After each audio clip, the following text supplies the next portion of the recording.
Bienvenidos a Archivo Forense, Conducta Criminal. Mientras la narrativa oficial te vende una victoria, aquí exponemos la conducta criminal con la frialdad de los datos. Hoy, el trono de la empresa de las 4 letras ha quedado vacío en Tapalpa. No te equivoques, esto es el inicio de la guerra más perra en la historia de México. Etiqueta psicópata funcional de alta eficiencia. Preparen el registro. Para entender esta metástasis, hay que rastrear la incubación del virus. Nacido en la crudeza de Aguililla, Michoacán, en la tierra caliente, Oseguera no conoció el poder en una cuna de oro. Lo arrebató con las manos desnudas. Su biografía táctica es fascinante. En los años 90 migró a Estados Unidos. Fue arrestado en California y deportado. Pero clínicamente hablando, él no fue a una prisión norteamericana a cumplir una condena. Fue a estudiar las grietas del sistema de inteligencia estadounidense y a blindar su psique. A su regreso a México, entendió que para derrotar al Estado, primero debía diseccionarlo desde adentro. Se uniformó como policía municipal en Tomatlán, Jalisco, no para servir a la ley, sino para mapear la anatomía de la corrupción gubernamental. Aprendió cómo se movían las patrullas, cómo se vendían los comandantes y cuáles eran los puntos ciegos del radar federal, de policía a alfa. Ya con el conocimiento táctico del Estado en sus manos, se integró al extinto Cártel del Milenio. Evolucionó en las sombras. Se convirtió en el brazo operativo y el alumno táctico de Ignacio Nacho Coronel, el máximo operador de Sinaloa en Jalisco. Coronel le enseñó la logística, pero Oseguera puso la maquinaria militar. Y en la biología criminal, el alumno que no devora a su maestro se extingue. Con el blindaje financiero asegurado, el comandante inició su fase de expansión infecciosa. Y en este inframundo, las treguas no existen. Solo existe el parasitismo táctico y la sumisión. El sujeto Oseguera demostró ser un maestro de la guerra psicológica. Observen la invasión de Veracruz en 2011. Irrumpió operando bajo la fachada de los matacetas. Aniquiló a los zetas utilizando una campaña de relaciones públicas, vendiendo a sus escuadrones de la muerte como un grupo de limpieza social. Una maniobra de contrainsurgencia absolutamente brillante para neutralizar al enemigo y confundir al Estado. Una vez consolidado, llevó su maquinaria pesada al centro del país. Asfixió táctica y financieramente al cártel de Santa Rosa de Lima en Guanajuato. Convirtió su natal Michoacán en un laboratorio de guerra avanzada, siendo pionero en el uso de drones explosivos y vehículos de blindaje táctico para fracturar a cárteles unidos y a los Viagras. Y no se detuvo.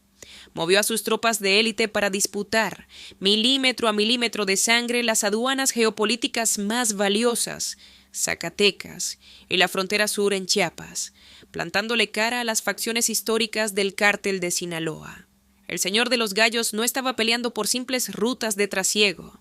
Estaba reescribiendo la soberanía del país a punta de artillería. Tras la caída de Coronel en julio de 2010, el ecosistema criminal de Occidente colapsó. La vieja guardia del Cártel del Milenio se fracturó, creando una facción rival llamada la Resistencia. Cualquier operador novato habría entrado en pánico o se habría escondido. Pero el señor de los gallos no peleó por las esquinas como un pandillero. Ejecutó un golpe de estado corporativo impecable. Él entendió una regla fundamental de la guerra que sus rivales ignoraban. Las balas sin capital son inútiles. Así que forjó la simbiosis más letal en la historia del continente, su alianza inquebrantable con los Queenies. La familia González Valencia no era un grupo de choque. Eran verdaderos arquitectos financieros. Ellos aportaron una red de lavado de capital a nivel global, abriendo los mercados de Europa y Asia, mientras el comandante Oseguera estructuraba la disciplina militar y la protección operativa. Fue la fusión perfecta de dos depredadores, una cuenta bancaria infinita, financiando a un ejército privado ilimitado. Así nació el organismo Alfa. Así fue como creó al grupo élite. No eran sicarios, eran máquinas de matar con equipo táctico de última generación, que operaban bajo una estructura de ejército nacional. Su nivel de crueldad superó incluso la sombra de los zetas. El Mencho convirtió el terror en una franquicia. Usó drones con explosivos, redes sociales para exhibir su poder y una red de inteligencia que infiltró hasta las venas más profundas del gobierno. No quería ser un rey, quería ser un dios, que decidía quién vivía y quién moría, con un simple movimiento de mano. Si analizamos su mente, el perfil es un caso de estudio forense sin precedentes. Eficiencia predatoria en su máxima expresión. El señor de los gallos operaba bajo una psicopatía funcional altamente calibrada.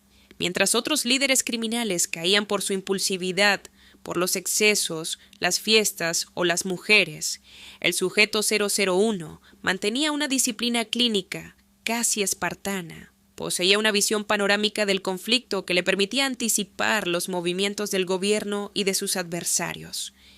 Él entendió la neurociencia de la guerra mejor que muchos generales de academia. Sabía exactamente cómo controlar la amígdala cerebral de sus enemigos. Comprendió que si logras elevar el nivel de cortisol y el pánico en el torrente sanguíneo de tus adversarios, los vas a doblegar sin necesidad de jalar el gatillo. El comandante no mandaba hombres a morir a ciegas. Orquestaba sinfonías de fuego. Ganaba las plazas en la mente de sus rivales y de los funcionarios públicos mucho antes de detonar un solo explosivo. No estaba en el negocio de vender sustancias, estaba en el negocio de administrar el miedo. Y fue el mejor CEO que este ecosistema haya visto jamás. Llegamos a la plancha de disección final, domingo 22 de febrero de 2026. Tapalpa, Jalisco, una cacería quirúrgica motivada no por un repentino valor del Estado, sino por el pánico absoluto de un gobierno acorralado por la presión de Washington. Ante la amenaza latente de una intervención militar directa de los Estados Unidos, el sistema mexicano no tuvo opción. Tuvo que entregar su pieza más valiosa para salvar el tablero político. Los datos técnicos revelan una ironía forense que raya en lo poético. El comandante supremo, el hombre que en 2015 inauguró una nueva era de guerra, derribando un helicóptero artillado con un lanzacohetes. Terminó exhalando su último aliento a bordo de una aeronave del ejército, desangrándose en pleno vuelo tras su captura. No hubo gloria, solo la fría realidad de la biología. Junto a él fue extirpado su general más leal y sucesor natural, el jardinero, en un solo movimiento táctico. Le volaron la cabeza y le amputaron el brazo derecho a la organización más poderosa del continente. Con el cerebro y el brazo derecho amputados, el organismo entra en una fase de colapso sistémico. Lo que estamos viendo hoy en las calles, los bloqueos, el fuego y la desesperación en las plazas de Guanajuato, Michoacán y Zacatecas, no es una demostración de fuerza. Son los espasmos erráticos y violentos de un cuerpo decapitado que aún no sabe que ha muerto. El vacío de poder que deja el señor de los gallos es un abismo que la naturaleza criminal no tolera. Estamos entrando en la fase de canibalismo interno. Sin la mano de hierro del comandante para imponer disciplina, las células huérfanas comenzarán a devorarse entre sí por el control de las sobras. Mientras tanto, organismos rivales como las facciones de Sinaloa y los grupos michoacanos ya están moviendo sus piezas. No vienen a pacificar. Vienen a invadir un territorio que ha perdido a su depredador alfa. El mapa del terror está siendo redibujado con la sangre de quienes hoy se disputan las cenizas de un imperio. El trono del señor de los gallos está manchado de sangre, y por primera vez en más de una década está vacío. El expediente está sobre la mesa, y los datos no mienten. Ahora, el diagnóstico final les toca a ustedes. La caída del comandante supremo marca el fin de una era, o es solo el inicio de una mutación criminal mucho más sádica y difícil de controlar. Registren su análisis en la base de datos de los comentarios. Quiero leer cómo procesan la caída del Titán. Análisis técnico. Concluido. Investigación a cargo de Yasmín. Expediente 001. Archivado. La plancha forense siempre tiene espacio para uno más. Manténganse alerta.